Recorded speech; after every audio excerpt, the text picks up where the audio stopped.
Alain Dupas, vous êtes un spécialiste des questions spatiales, aussi bien du point de vue technique que stratégique, et vous avez aussi une vision large des différentes technologies. Vous avez fait partie du club Prospective 2100 dans le domaine espace. Vous vous passionnez pour les technologies de communication, et d'ailleurs dans un livre récent publié aux éditions Robert Laffont, La Grande Rupture, vous avez rappelé, insisté sur la vitesse à laquelle ces technologies se développent, en vous posant la question est-ce qu'on va foncer dans certains murs, et vous avez appelé ça la grande rupture ou pas, hein. Il y avait un point d'interrogation à votre livre. Vous estimez qu'en Europe, ici, on n'a peut-être pas pris toute la mesure de ces changements, même si nos deux intervenants précédents nous les ont diablement déjà bien expliqués et fait sentir. Vous vous demandez ce qui va se passer, par exemple, en Chine, où vous étiez encore très récemment, et donc comment va être l'évolution de notre futur avec cette course aux nouvelles technologies. Je crois que vous êtes très optimiste, et ça c'est très curieux dans le domaine de l'espace. L'année prochaine, on va fêter les 50 ans de Gagarine, et vous voyez un espace qui peut-être va faire grande place aux nouveaux entrepreneurs, un espace encore conquérant, alors que généralement on tient un discours plutôt morose sur la faiblesse nouvelle des grandes agences comme la NASA par exemple. Donc vous voyez une évolution assez loin des perspectives étatistes. Vous êtes plutôt pour l'entrepreneur nouveau. Vous avez écrit chez Odile Jacob aussi La Nouvelle Conquête Spatiale cette année. Donc c'est assez curieux, je vous trouve assez atypique dans le paysage français, alors allez-y, soyez atypique comme nos deux précédents intervenants. Alain Dupas. Oui, je crois que j'aurais du mal à être plus atypique que mes deux prédécesseurs, mais j'avoue que j'ai bien aimé, et puis le ton est très différent de celui, je dirais, de ce matin, et même peut-être de celui d'hier soir. Où, malgré tout, les questions de risque, de peur, d'angoisse vis-à-vis de l'avenir, vis-à-vis de la technologie étaient assez présents. Moi, finalement, mon principal quand même sujet d'activité, c'est l'espace. Et l'espace, c'est un gros avantage peut-être, c'est que l'espace fait plutôt rêver plutôt que n'effraie pas trop. Moi, personnellement, je suis assez optimiste. Et je pense que la technologie permettra de résoudre beaucoup de problèmes, même si elle en soulève. Et puis, je constate là, simplement ici, à quel point l'espace peut encore faire rêver. Si vous regardez au fond de cette salle, à gauche, pour moi, vous avez des planches qui ont été préparées par des élèves d'un collège de Sainte-Maxime sur les exoplanètes, les extraterrestres. C'est absolument fabuleux de voir que l'espace... bien plus de 50 ans après le début de l'ère spatiale, continue de faire rêver à ce point. D'autre part, il y a aussi un petit problème, c'est que, à travers toute la science-fiction, la télévision, les films, bien sûr, les Star Trek, les Guerres des Étoiles et autres, et les jeux vidéo aujourd'hui, beaucoup de jeunes, en fait, vivent quasiment virtuellement dans l'espace. Donc il y a la distance à l'espace, pour beaucoup de jeunes, elle n'existe pas vraiment. Et je pense que beaucoup d'entre eux pensent qu'en fait, on est encore sur la Lune et on sera bientôt sur Mars si on n'y est pas déjà. Donc le cinéma, la science-fiction, tout ça diminue l'espace. Alors là, vous voyez, mais vous le voyez un peu, il y a un petit problème, on dirait, de stabilité d'image. Vous voyez un objet qui est le rêve finalement des ingénieurs de l'espace depuis, même avant le début de l'ère spatiale, un avion spatial qui permettrait d'aller dans le cosmos, aller presque aussi facilement qu'on prend un avion pour aller pour traverser l'Atlantique. C'est pas le cas, mais justement, je pense que 50 ans presque après le vol de Yuri Gagarin, une ère se termine. 50 ans, c'est vraiment la première époque de l'espace. Elle a été fantastique. L'homme a été sur la Lune. On a découvert toutes les planètes du système solaire avec des robots. Des observatoires ont révélé les merveilles de l'univers. Donc cette première ère a été fantastique.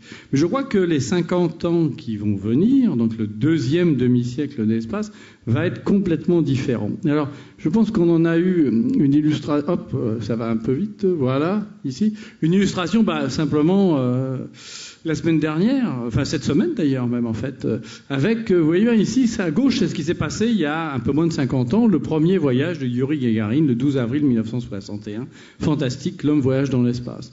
Eh bien, il y a donc 3 jours, eh bien, vous avez une expérience qui a été conduite par un entrepreneur qui est encore un jeune homme de 40 ans, Elon Musk, qui vient de la société de l'information. Elon Musk est un des hommes qui avait créé PayPal, qui a fait fortune et qui a investi cette fortune dans 2 directions.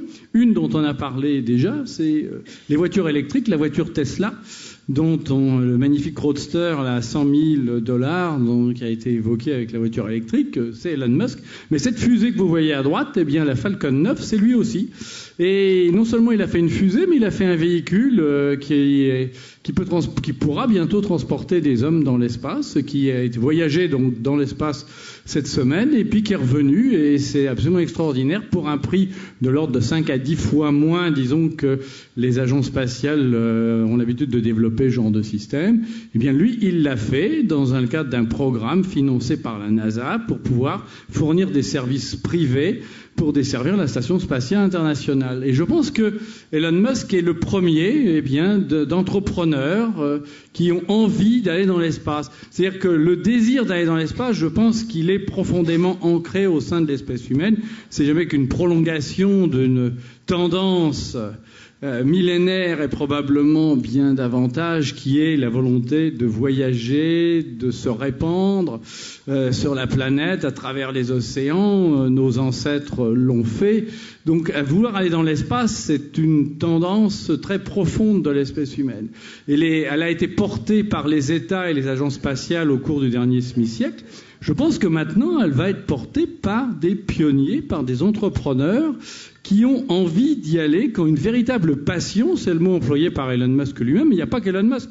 Vous connaissez une société qui s'appelle Amazon. Eh bien, le patron d'Amazon a créé une société qui s'appelle Blue Origin, qui veut développer des voyages spatiaux aussi. Donc c'est beaucoup de jeunes, d'entrepreneurs des sociétés de l'information, comme par exemple les patrons de Google,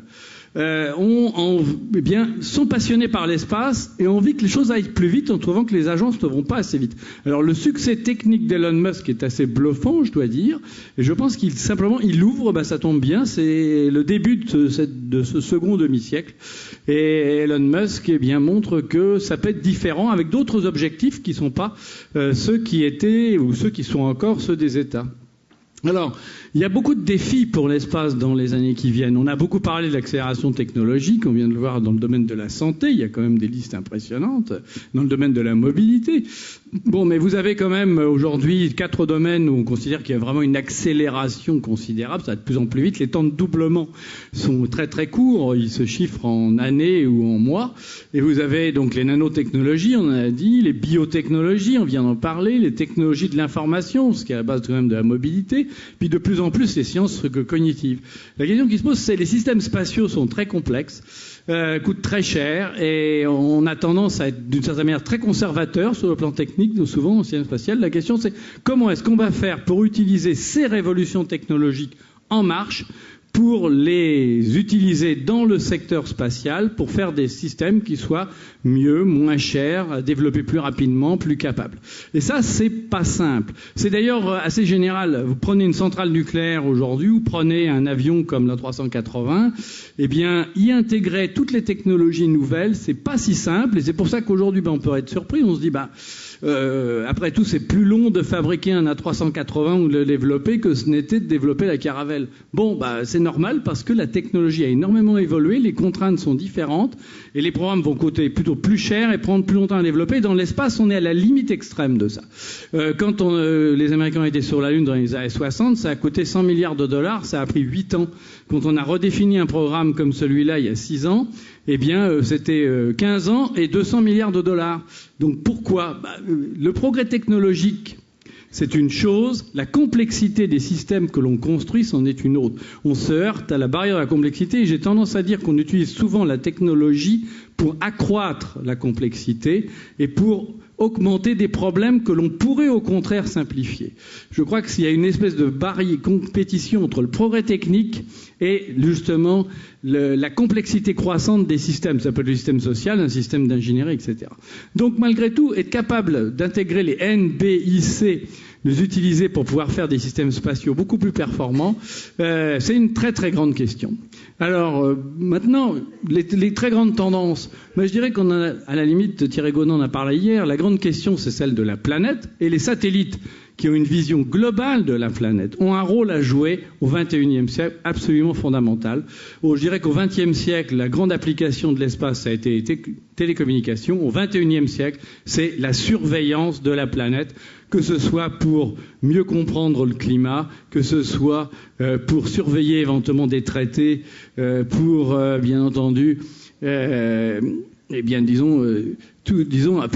utilisant en essayant d'avoir des systèmes de surveillance en temps réel pratiquement de toute la planète. Là en haut à droite, vous avez un exemple, c'est un projet de constellation issu du CNES qui s'appelle ICORS, qui permettrait pratiquement d'avoir toutes les semaines un renouvellement de toutes les images de la planète pour pouvoir alimenter des systèmes comme Google Earth dont on a déjà parlé, avec bien sûr des satellites beaucoup plus petits, beaucoup moins chers, mais en bien plus grand nombre. Donc, je dirais que l'observation de la Terre, c'est vraiment quelque chose dans lequel la position des satellites autour de la Terre, avec la capacité d'observer tout de pôle à pôle, à toutes les latitudes, de manière presque continue avec des grosses constellations, c'est un outil fantastique pour pouvoir accompagner et résoudre un certain nombre des problèmes dont on vous a parlé au cours hier soir et ce matin.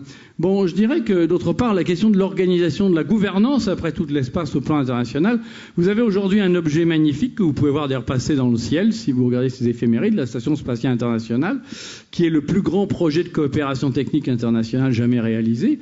Eh bien, il associe un certain nombre de pays, les pays européens, les États-Unis, le Canada, le Japon, la Russie. Je dirais que ça peut servir de modèle pour une coordination plus grande des activités spatiales au cours des décennies à venir. Pour ce qui est de l'exploration de la science, des vols habités, je dirais qu'une gouvernance mondiale paraît vraiment accessible. Et là, il y a un excellent modèle qui est l'Agence spatiale européenne. En Europe, il y a quelque chose qui existe vraiment et qui est réussi au plan européen. Ce sont les activités spatiales. Les pays européens ont appris avec l'ESA à fédérer leurs moyens pour conduire des activités spatiales ensemble et se hisser au niveau des superpuissances de ce point de vue-là. Donc je crois à une agence spatiale mondiale.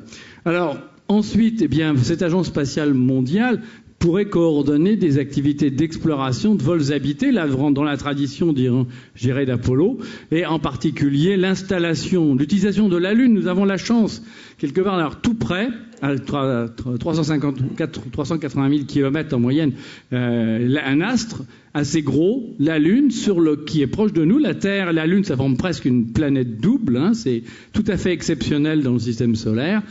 Cet endroit, la Lune, où quelques hommes ont été déjà, eh bien, peut nous servir de polygone pour apprendre à vivre ailleurs, d'une certaine manière à poursuivre l'expansion humaine dans cette nouvelle frontière qu'est le cosmos. Et là, il y a un astre, la Lune, sur lequel on peut s'installer. A priori, il n'est pas vraiment sympathique comme endroit, mais on peut justement y apprendre à vivre ailleurs, dans des bases spatiales permanentes.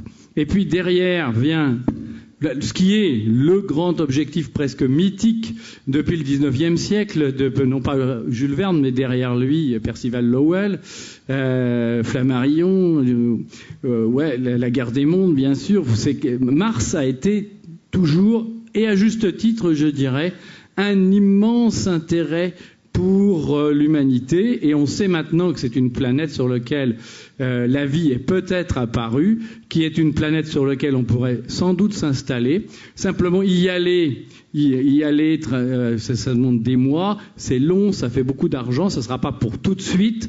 Ça a déjà été dit, on pouvait à un moment où certains espéraient qu'on y serait en l'an 2000, il est clair en 2010 ce qui n'est pas vrai, mais vers 2040 on devrait s'y installer et ça peut devenir non pas une autre Terre, mais un deuxième endroit où la civilisation humaine pourrait véritablement s'installer, créer des bases, prospecter. On sait qu'il y a de l'eau dans le sous-sol, il y a une légère atmosphère, et puis surtout, c'est un monde qui a évolué différemment de la Terre et sur lequel on peut rechercher éventuellement comment la vie est ou n'est pas justement apparue.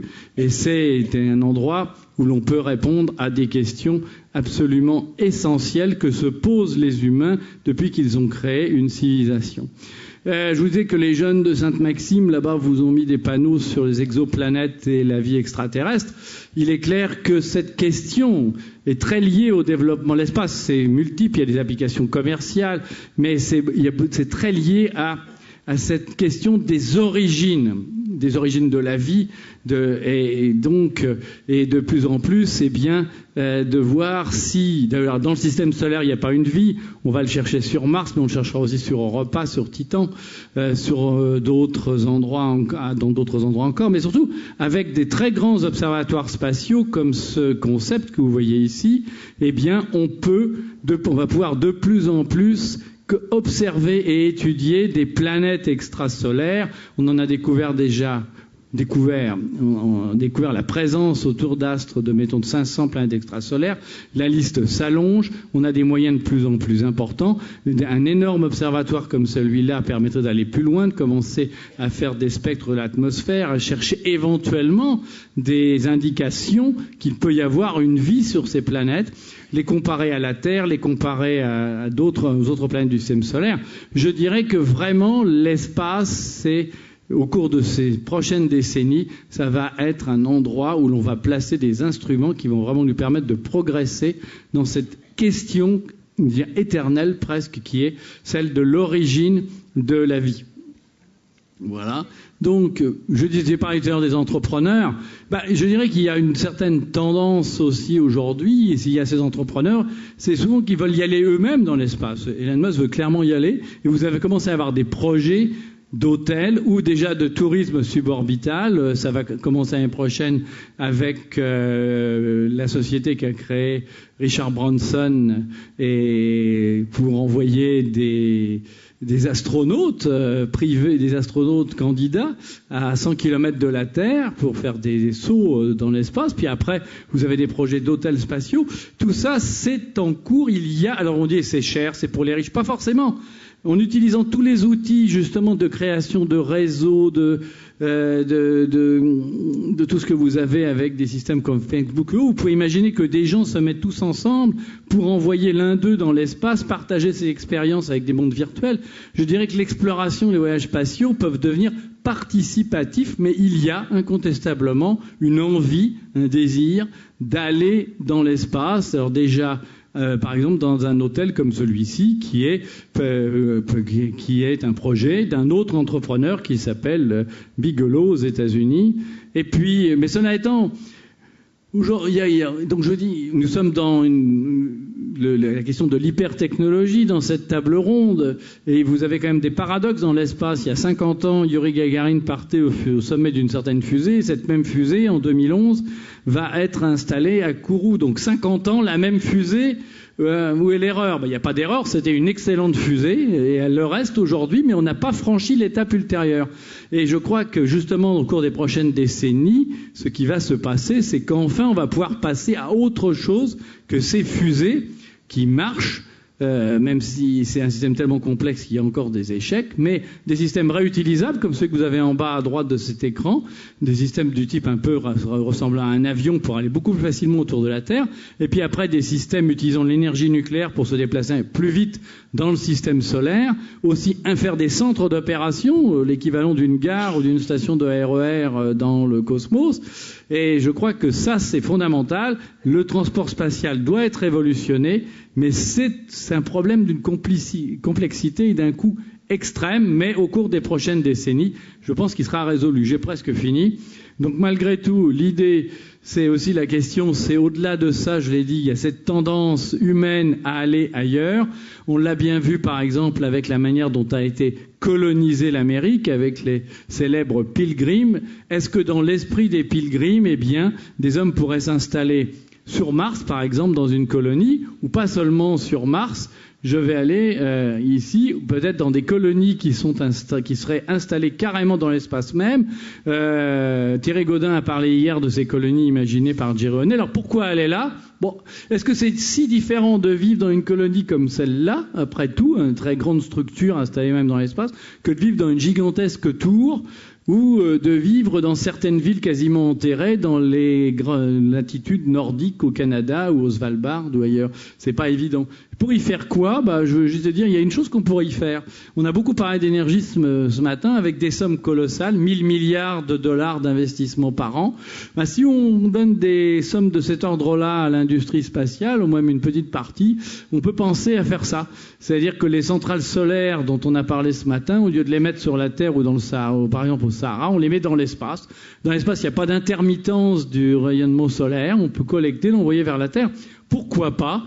Il faudrait abaisser considérablement le coût du transport spatial, mais il n'y a pas d'impossibilité physique. Et celui qui a imaginé ça, Peter Glaser, c'est un ingénieur tchèque installé aux États-Unis, qui est un vrai visionnaire, même si c'est un homme très modeste et très timide. Et parmi les autres objets qui sont intéressants, il n'y a pas forcément que les planètes, il peut y avoir les astéroïdes, on peut éventuellement les exploiter, mais c'est un concept complètement différent de l'espace dans lequel on exploite des ressources pour conduire des activités de valeur économique avec des hommes, des femmes qui vont y vivre, avoir des enfants, s'installer et conduire à cette humanité tridimensionnelle qui était annoncée au XIXe siècle par l'un des grands pionniers de l'espace qui était Tsiolkovsky. Donc, je pense que ce second demi-siècle de l'aventure spatiale devrait vraiment être le demi-siècle de ces nouveaux développements à finalité beaucoup plus, je dirais,